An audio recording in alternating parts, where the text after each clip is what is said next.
Neopian lore, what we got in store. Talking about the things that we love and adore. We're all over 20, right? We stay indoors and play this game. And love this game. Sometimes hate this game. But let's all talk about Neopian lore. Yeah! Woohoo! Hello everyone, and welcome to episode 4 of Neopian Lore. Today we are going to dive into the tragic story of the most prominent Grey Fairy, Baelia.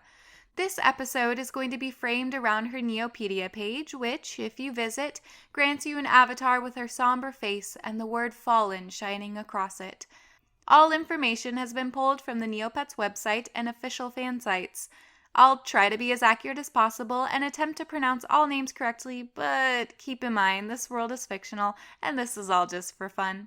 I'm your host, Krista Poyman. Now let's cozy up to some nostalgia.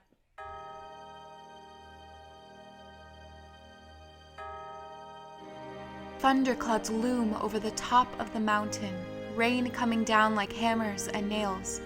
Locked in her iron cage, she shivers while shadows whisper their teasing taunts. "No one is coming to rescue you," the shadow tells her. "You are trapped here forever because I know the secret.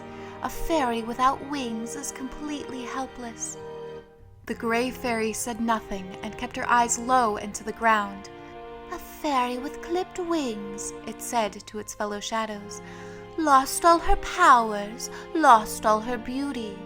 The shadow paused for a moment, looking back at the cage. Lost all hope." Baelia, with her grayish skin, patchwork dress, and tufts of feathers where wings once were, is a symbol for losing oneself. But as we soon learn, with a little time and kindness, the Grey Fairy does adapt to her situation. She finds ways to compensate for what was taken from her despite all odds. She also shows it's okay to not be okay. If you look closely at her, you'll notice she's the only fairy in Neopia with insect antennae, making her reminiscent of a battered butterfly. Butterflies, for the most part, are born with fully formed wings, but over the course of their life, their wings become beat up and tattered from bumping up against sharp foliage, enduring the weather, or even scrapes with predators. The best example of this are monarch butterflies, due to their comparatively long life cycles. They can travel up to 3,000 miles during their migratory routes, and their wings show that journey. If a butterfly loses part of its wings or was born with a deformity, it will continue to feed and go about its daily routine if adequate food sources are around. Even if they lose 70% of their wings, most butterflies can have some semblance of flight. Butterflies are also covered in scales, which give them their vibrant colors. They easily flake off to make themselves slippery if they end up in the jaws of a predator. With the loss of scales due to age and experience, just like our fairy, the butterfly will gray in color. The shadows disappeared, leaving her alone with the cold sunrise. But at sunset, they would be back to taunt her further. She would cry, but her eyes had no more tears. The day crawled by, scorching sun burning down on her, without even a blanket to shade herself from the heat. The little water she got from the rain was already dried up. She tried to sleep, tried to escape to the realm of dreams, but the magical lock on her cage kept her from even that small comfort. What fairy type was Baelia before she turned gray? First and foremost, we can rule out a water fairy since they don't have wings, though a past editorial TNT claimed water fairies' powers stem from their tail flippers, quote, wings for water. Based on her dress being flowy and the fact she has insect antennae, drawing upon the butterfly analogy, I like to believe she's an air fairy. Most of the Neopian fairies have translucent wings, shaped like a butterfly's, which reminds me of a glasswing butterfly found in Central to South America with some appearances in Mexico and Texas.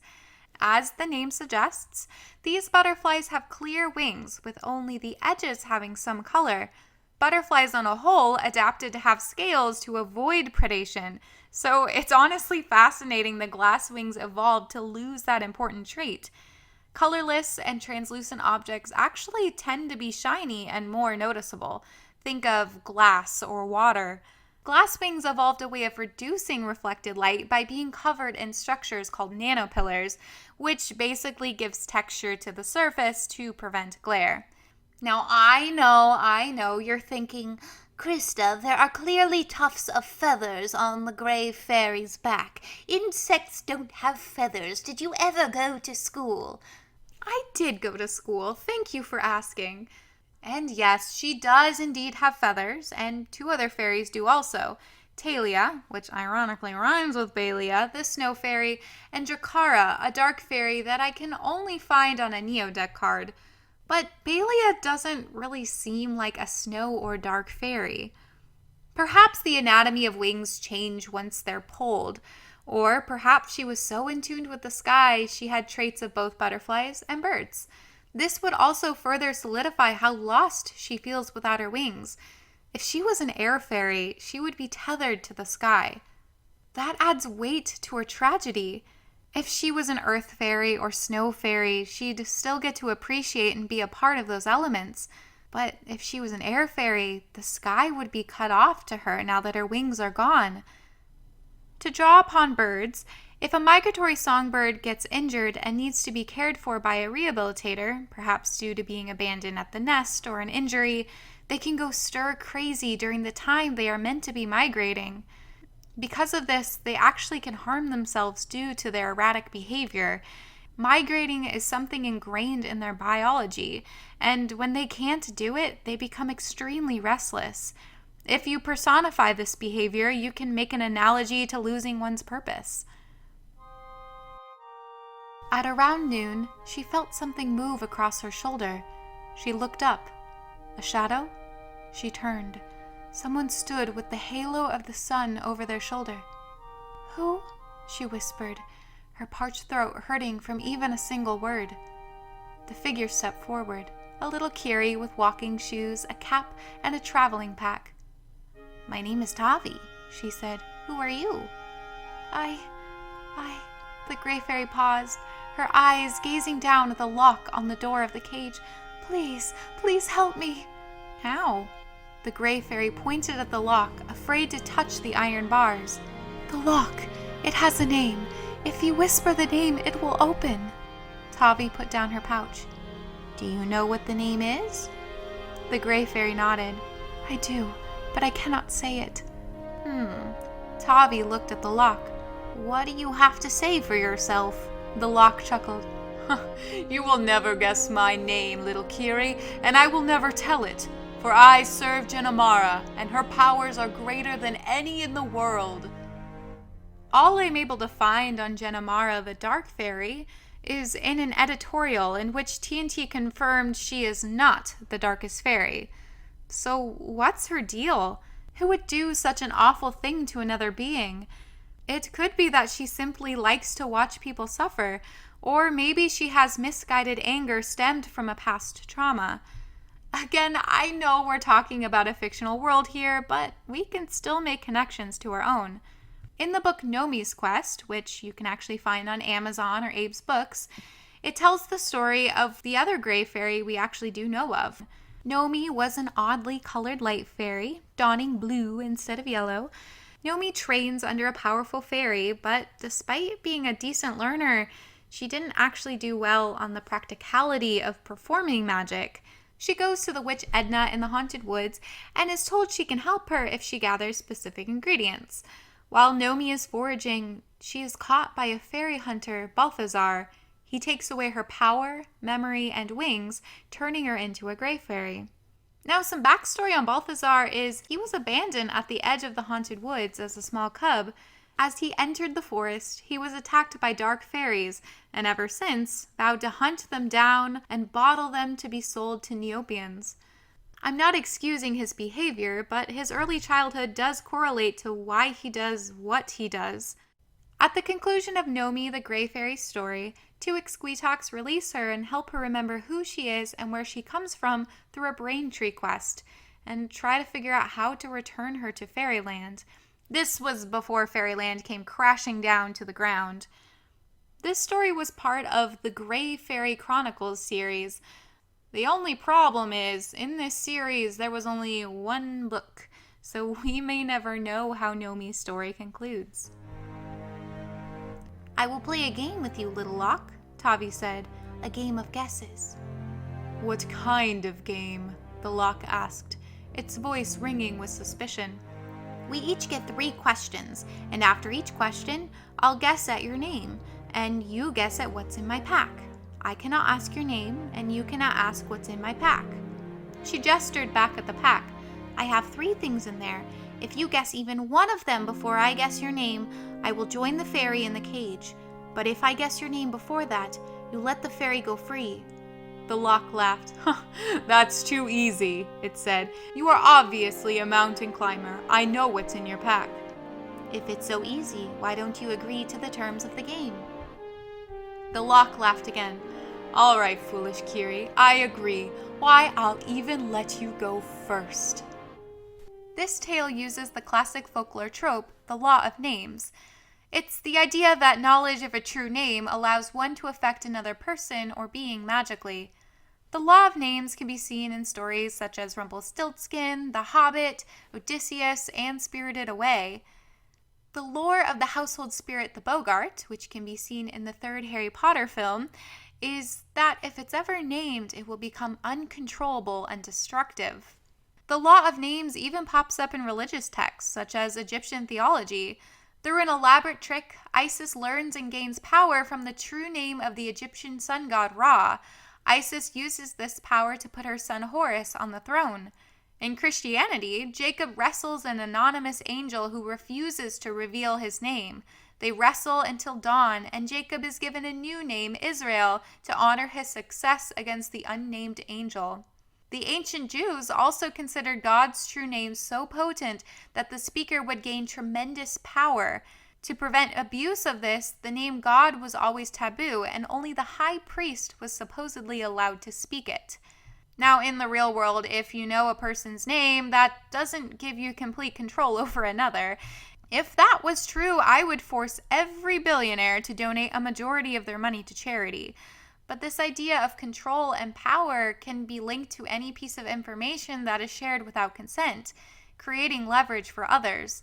Think of all the scams that prey upon vulnerable people who are hurting for money, or hackers that steal personal information to get into your bank account or sell your information to companies. Here's my first question. The Kiri pointed at the gray fairy in the cave.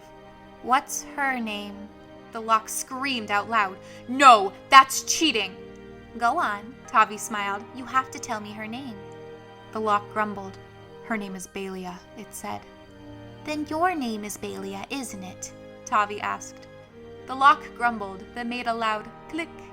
The door swung open, and the gray fairy stumbled out of the cage. Thank you, she said, hugging Tavi tightly. But how did you know? When I asked you your name, you did not answer, but looked at the lock. When you said the lock had a name, I knew the spell must have used your own name to keep you inside. You are wise, the Lock said, but not wise enough. My Lady of the Shadow will find you, Fairy, and when she does, she'll trap you as she did before. Tavi looked at the Gray Fairy. Is it right? The Gray Fairy nodded. Yes, I am powerless without wings. In order to get new wings, I must get a new name. Tavi put her pack back on her shoulder. All right then, we have to get you a new name. She started to walk away, then stopped and turned to look at the Gray Fairy. Exactly how do we do that? To this day, Baelia has not chosen a new name, and fortunately has not been recaptured by Jinnamara. I wonder if it's a deliberate choice.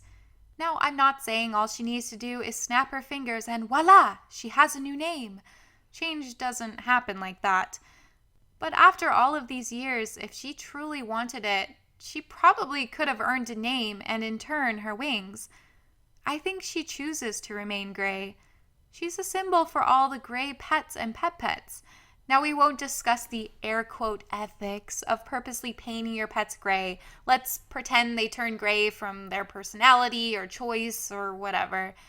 There are many images of Baelia smiling with a group of gray pets, them all coming together due to their shared sadness.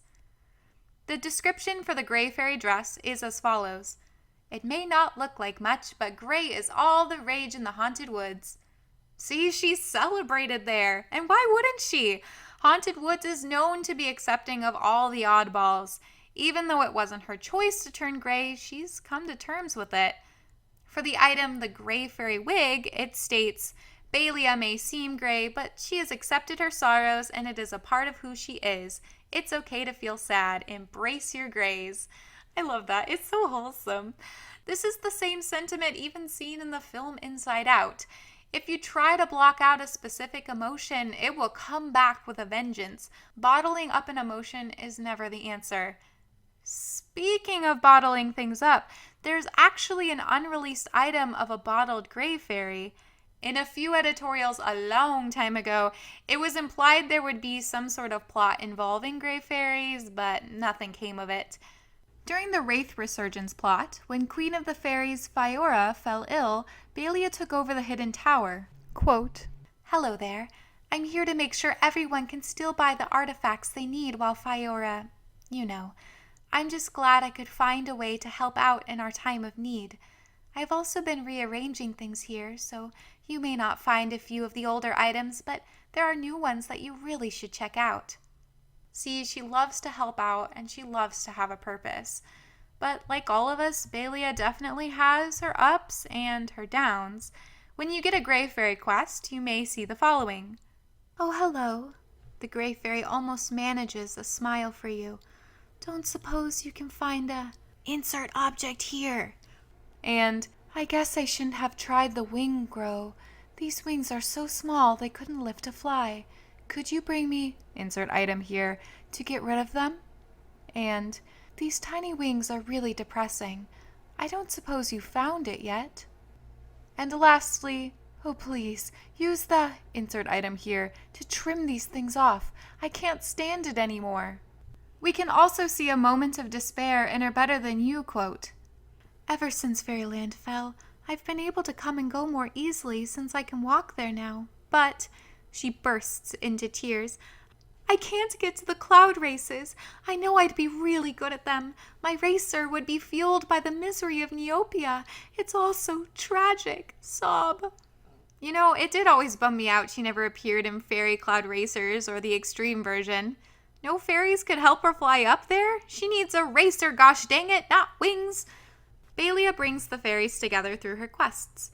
As she cannot bestow a gift herself, she borrows one from another, who always seems glad to help, even from the Fountain Fairy if you're lucky.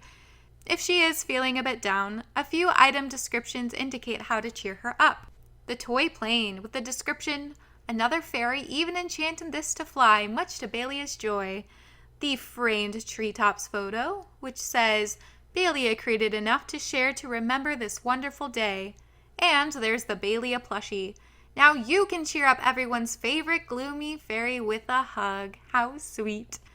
Can we quickly mention how mean the floating gray fairy doll is? Floating gray fairy doll. Floating.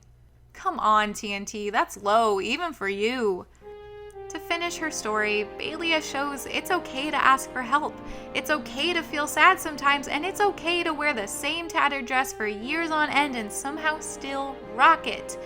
If and when she's ready to regain her wings, I wonder what name she'll choose, or which name will choose her. That's all for this episode of Neopian Lore. All characters and licensing belong to Neopets.com. Music was created by me, Krista. I hope you have a lovely day in Neopia.